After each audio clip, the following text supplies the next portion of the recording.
Et Congolais, aux institutions nationales et internationales. Depuis quelques jours circulent sur les réseaux sociaux des messages appelant à la création d'une soi-disant République du Kivu, un projet bien sûr dénué de sens et qui ne rencontre ni les intérêts ni les aspirations de notre population.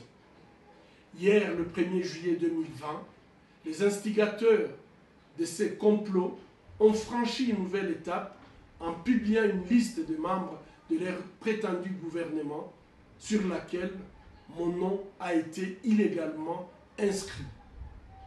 Je tiens tout d'abord à exprimer ma désapprobation face à ces agissements qui relèvent de l'usage du faux et de la diffamation passible de poursuites judiciaires. Ensuite, je tiens à attirer l'attention de notre population sur le piège que cachent ces fallacieux projets d'indépendance du Kivu. Objectivement, c'est une énième tentative de déstabilisation et de démembrement de notre pays. Ces auteurs seraient le même traître qui, depuis 25 ans, en complicité avec des forces étrangères, impose à nos populations des guerres et des souffrances insupportables. Leur but est de nous voir divisés et affaiblis pour mieux piller nos ressources naturelles et asservir notre population. Ce sont les mêmes qui, depuis 10 ans, bloquent les rapports mapping des Nations Unies qui a répertorié 617 crimes graves commis en République démocratique du Congo entre 1993 et 2003. Le décompte macabre continue malheureusement jusqu'à ces jours.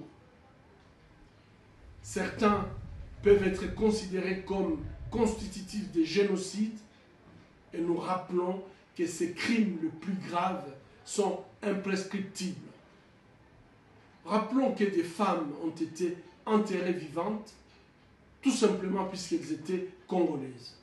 Des croyants calcinés dans des églises, des malades assassinés sur leurs lits d'hôpital, des populations des villages entiers massacrés, des femmes et des hommes violés.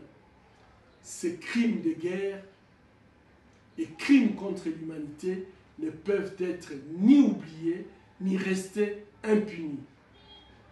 Depuis 20 ans, le gouvernement de notre pays, l'Union africaine et la communauté internationale ferment les yeux sur ces crimes dont la liste des auteurs présumés a été même expurgée du rapport mapping à la demande et sous la pression de certains États impliqués dans les guerres qui continuent d'endeuiller notre pays.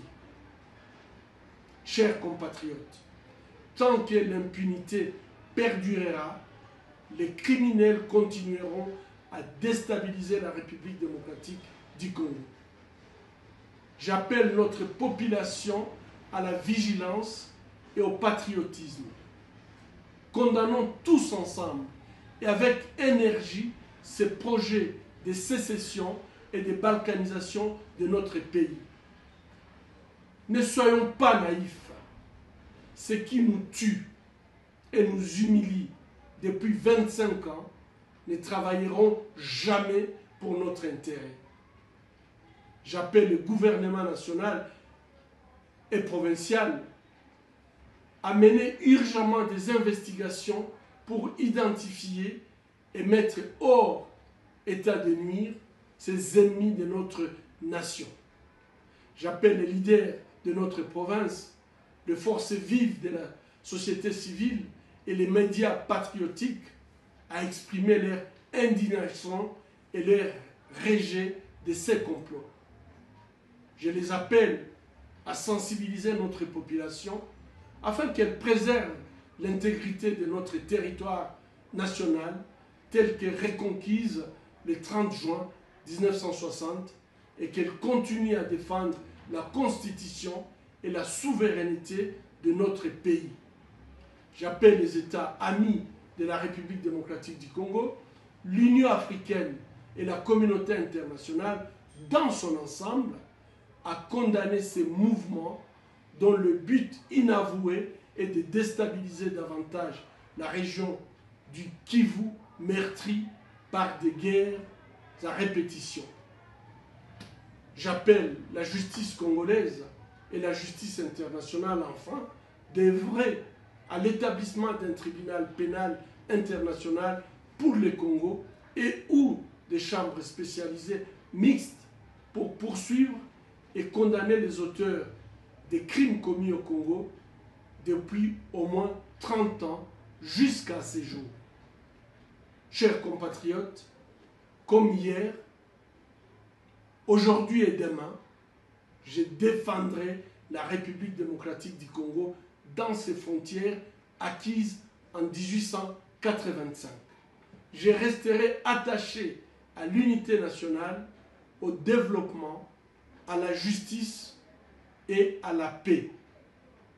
Que vive notre nation. Je vous remercie.